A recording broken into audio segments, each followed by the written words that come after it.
Chihuahua thankfully says Vikir came through the door, this time unlike last time when he came through the window, to which he annoyingly asks why there are so many people gathered outside, looking at the crowd holding up banners boards with his face below as he answers that the news of his return has spread throughout the empire, thus everyone has come to welcome him.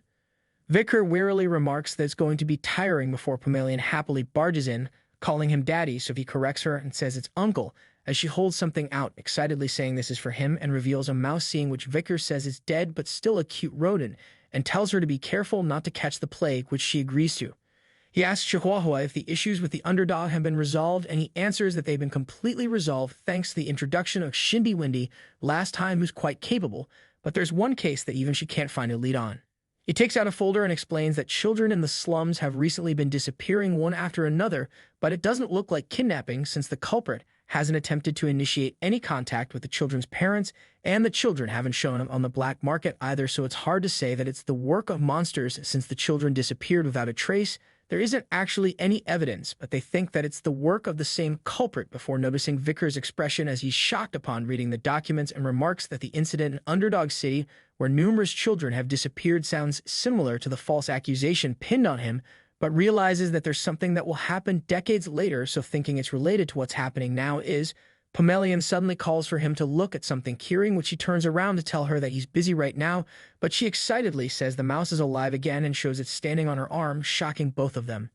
Vikir asks if she revived it, which she agrees to. He inwardly says it is definitely corpse revival magic and wonders if using mana from the netherworld. It's a kind of voodoo, before asking her when she learned to do this, hearing which she slowly counts her fingers and wonders whether it has been 1, 2 or 3 nights since she saw the tribe people performing this and copied it.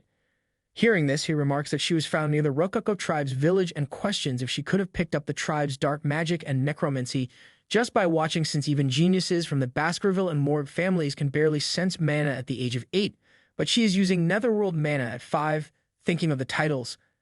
a magical genius from the Baskerville bloodline and a genius in black magic. Wondering what Hugo would think of this, thinking of him outrageously ordering a death sentence right away after learning that she's mixed with barbarian blood and can use black magic. Vikir says the cold-blooded man would probably react like this, and decides that it's probably better to not let them meet before Chihuahua goes to the window and receives a letter via pigeon and alarmingly informs him that there's big trouble.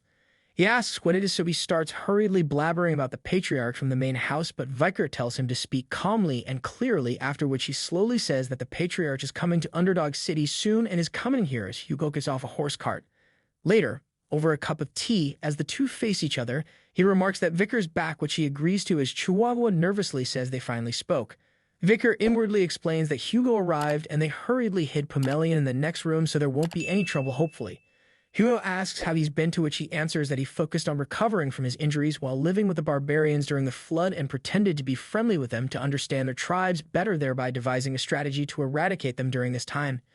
Hugo asks what the strategy is, and he explains that it's to use the Empire's goods to control the tribes because cheap glass, beads, wool, crafts, or even vegetables and grains are all valuable to them, so with this, they can efficiently control them. Hugo asks if that isn't more of a trade than a conquest, which he denies, and tells him that the barbarians will shed blood in the conquest because they plan to demand monster extermination in exchange for their goods. Hearing this, Hugo realizes that they'll make the barbarians fight the monsters and they bleed for their territorial expansion, admitting that it is indeed a clever plan.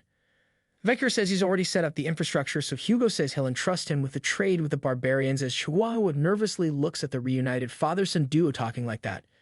Hugo's attendant watches him laughing like that and remarks that he hasn't even cracked a slight smile after Vikir disappeared 2 years ago, while Vikir inwardly thinks that he doesn't want the natives of Balak to suffer at the hands of the Baskerville family, so from the Baskerville's perspective, it might look like the natives are losing blood-fighting monsters, but in reality, they're just returning to the lands where the dame has disappeared, so it buys them time to prevent conflict with Baskerville and increase Balak's power. Hugo, unaware of the dame, will think the natives are cooperating, unaware that their power as his enemies is growing, before Hugo declares that there will never be any trade with the Rococo tribe because those barbarians must be exterminated, to which Vikir seriously answers that he'll keep it in mind, remarking that there's resentment towards Rococo after all, which is why he must not let Pygmalion meet them, before Hugo says he's meeting his son after so long and the only things they're talking about are unpleasant barbarian matters, telling him to not push himself too hard in the front lines because after he rescued Morg's daughter and disappeared, Moore gained significant diplomatic benefits, and the royal family highly respected his heroic act, bestowing a knighthood upon the Baskervilles, but of what use is all that to a father who had lost his son? There is no value in anything gained after losing a child, so he shouldn't push himself too hard in the future. Repeating himself and asking what use it all is for a father who had suffered through the loss of his son, because gaining anything after losing a child holds no value, so he should not push himself too hard in the future. Hearing which Vicar calls it hypocrisy, remembering the night before regression, escaping after being falsely accused, the feeling of a blade stabbed into his back, and the cold stares of the hunting dogs he shared partnerships with. In an instant, he had painfully realized that he had been abandoned by his master, and remarking that he never even gave him a chance to explain, which is why he won't let such hypocrisy blunt his fangs. Hugo L.E. Baskerville. He coldly thanks Hugo for his concern before Pamelian suddenly barges in and tearfully calls for him as Chihuahua, and Vicar react with shock. She hurriedly runs towards Vicar, crying that it's raining outside and that she's scared, before hugging him as he worriedly says having her me Hugo is. He turns towards Hugo, nervously anticipating his reaction, before he instantly stands up and questions how it's possible, recognizing Pamelian's face in shock.